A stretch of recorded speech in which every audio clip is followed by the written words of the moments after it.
चिवड्या चकल्या पापड्या सगळ्या संपलं घरातलं. आता मी कुठं जाऊ काही समजून झालं ना. अरे काय म्हणे कुठे गेलं तर किती दिवस दिसलात नाही. काय नाही दादा ते बाबाची तब्येत खराब होती ना म्हणून. काहून काय झालं तरी. ते बाबाला काहीतरी बिमारी झाली दादा. मला त्याचं नाव मला माहीत नाही, लय अवघड आहे.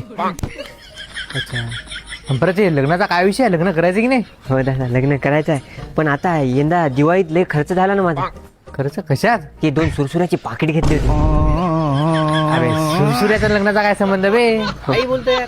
काही संबंध नाही, पण दादा ते लग्न कसं असते माहिती आहे का, लोन सारखं असते.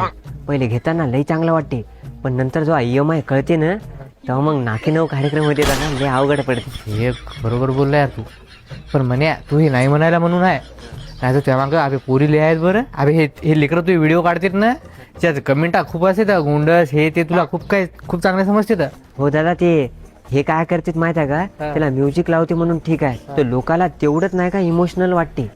पण जर माझ्यासारखा व्यक्ती खरोखर त्यांच्या पुढे गेला ना तर त्याला ते पागल समजते, छळ उडवते दादा त्यांचा, आणि चिडवते दादा लई. असं कोणी चांगलं नाही समजत. अभे पण ते सर्व बरोबर आहे, पण तो वय वाढत चाललं ना. वय नाही वाढत चाललं दादा, अनुभव वाढत चालला म्हणते. काय बो हो, तिकडे जा.